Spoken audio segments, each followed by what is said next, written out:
because I had 3 copies of this person's album.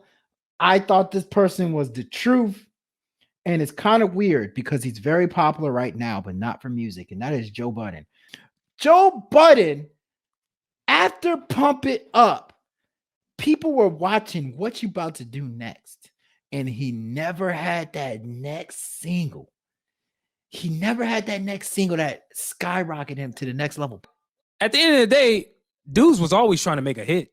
You need a hit to sell the album. And I think Joe Budden did just that, man. It sucks that people never respected Joe Budden truly for his ability to rap. I thought Joe Budden was next.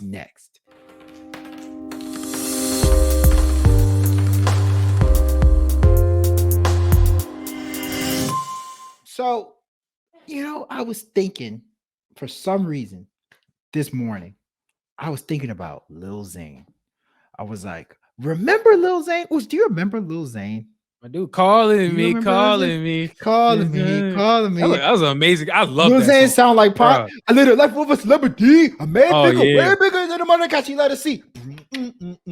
So, I was thinking to myself, I was like, why didn't Lil Zane blow up? Like, Lil Zane had the tools. Like, Lil Zane, he was young. He wore his cap backwards. He sounded like Pac. He knew how to mesh the like hardcore hip hop with R&B. So it had me thinking, who are some of the artists that you put stock in and you didn't get your money back? I can start off. I got 13 people that I got a lot too, man. Let's go back and forth though. You give me one and I'm gonna give you one. I think give me a name. Give me a name. Okay. Murphy Lee. I actually thought when I was younger, Murphy Lee was better than Nelly. I was like, yeah, Nelly can make a hit, but Murphy Lee can rap. Murphy Lee had a few singles here and there, but he never really took off. And I'm still confused to this day why. Yeah. Murphy Lee. What's funny about Murphy Lee is was he not on the Bad Boys 2 song? He was. Remember that joint? It's a Shake It Tail. And he killed it. Shake It Tail for a Puff Daddy, Nelly. Love that joint. Murphy Lee. And what happened? Why did Murphy Lee ever blow up? You know what, man? I don't know about him. You're right, though. He had a lot of potential. He never quite blew. Never. And it's weird. It will remain a mystery. I got a name for you, man.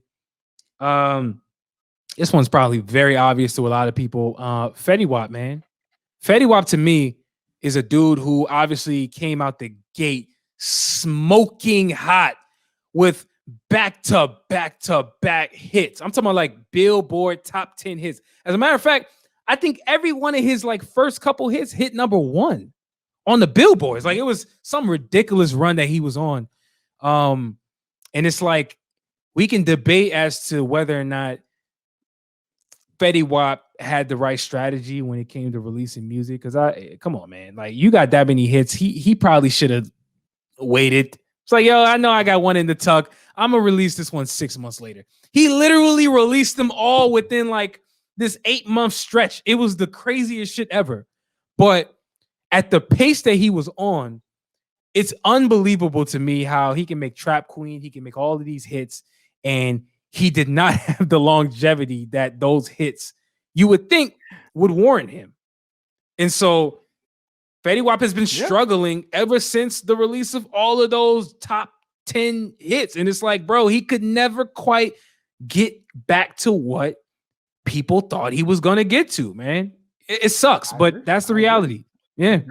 I mean, he was one of the first people to get a Drake cosign. And like when Drake co-signed him, I was like, oh, this is legit. Yeah. We can argue Monty is another person that should have blown up, but this one hurts my soul because I had 3 copies of this person's album. I thought this person was the truth.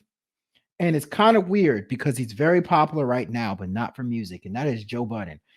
I thought Joe Budden was next. Pump It Up was a certified, legitimate, no debate hit. Pump It Up was on You Got Served soundtrack.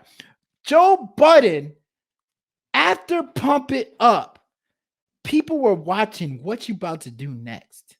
And he never had that next single. He never had that next single that skyrocketed him to the next level. But I was somebody who got Joe Budden's album. I was fully aware of his skill as a rapper. But guys, you guys probably know Joe Budden from the podcast. You probably don't really know his history like that or remember when he was popping. This was about 2003. Joe Budden was so good. Jay-Z was sending warning shots at him. Remember, they had a little weird ass beef.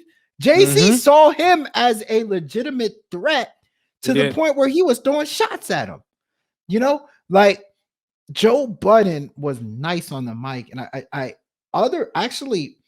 as I think about it, I think he's only released one studio album, and that was his first album, which I believe is self-titled Joe Budden. So he should have been bigger, but I'm glad that people are getting a chance to at least accept him for his podcast fame, because he's definitely a personality that we would have missed out on if he wasn't popular.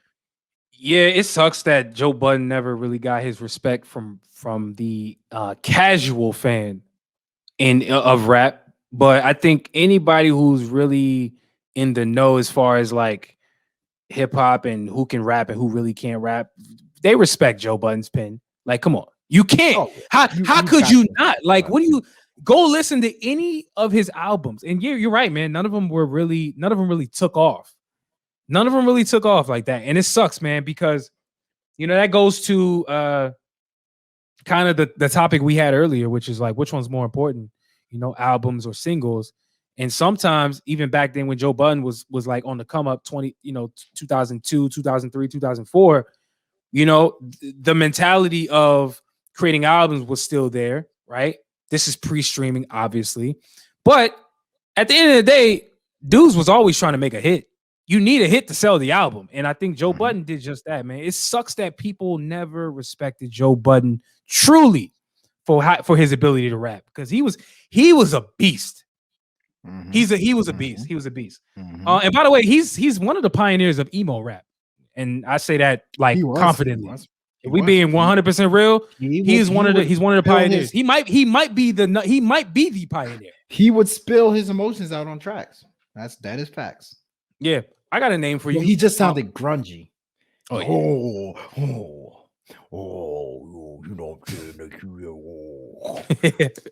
I got a name for you. Dej Loaf.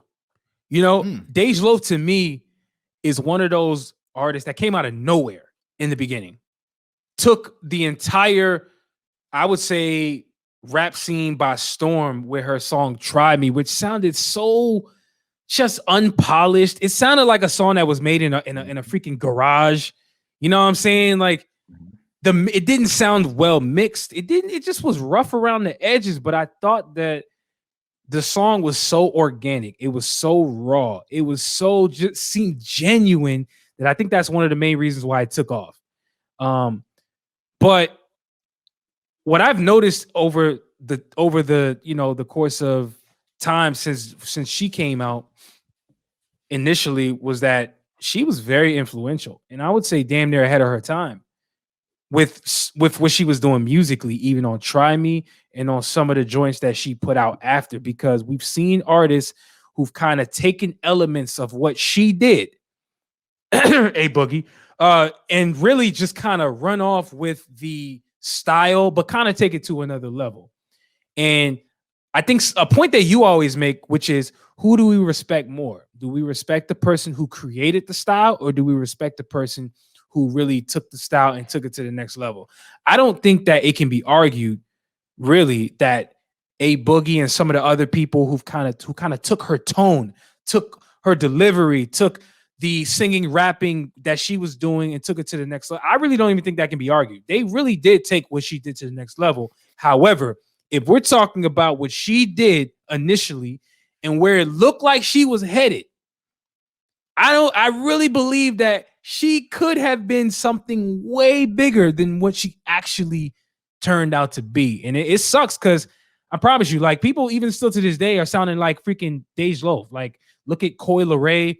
Look at all of there's mad artists, dudes and like girls who sounding like Dej Loaf to me. And so yeah, she's up there for Yeah, me. I'm afraid for Dejlov's career because Coil Ray sounds almost identical to her, but like Coil Ray has this level of appeal that's a little more than Dejlov. So that would be a perfect example of taking what Dejlov does well and taking it to the next level is what Coil Ray is doing.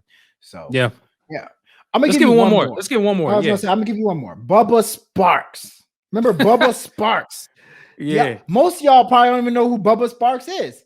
But to me, when Bubba Sparks first came out, I saw him as the next great White Hope. So set the scene is 2001, and Eminem just came off his biggest album, which is a Marshall Mathers LP, and there's just this hunger for white rappers. It's no longer lame because remember before Eminem came out, white rappers were considered lame, like Vanilla Ices, and it was just cheesy to people.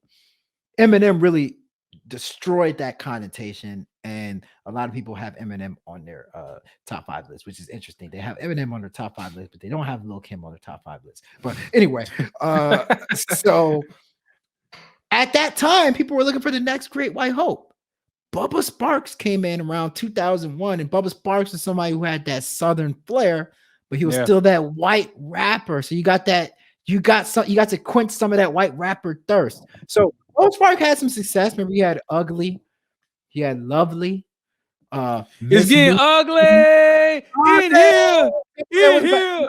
He In had here. songs Yeah. with Jadakiss, Miss New Booty. Remember that? Which Oh is yeah. still Come on now. to this day, Miss New Booty. Oh I yeah. thought Bubba Sparks can be like that alternative. Not necessarily that he can be Eminem, but like the alternative to like Eminem. Like Yeah. this is another white rapper you can turn to, and he just never really took it to that next level. Um, so that's somebody. I mean, and nowadays we have a influx of white rappers, which it actually makes me happy because I thought it was kind of whack when people would be like, "You're a white rapper, you must suck, you must be corny." I thought that whole way of thinking was whack. If you're a rapper, you're a rapper.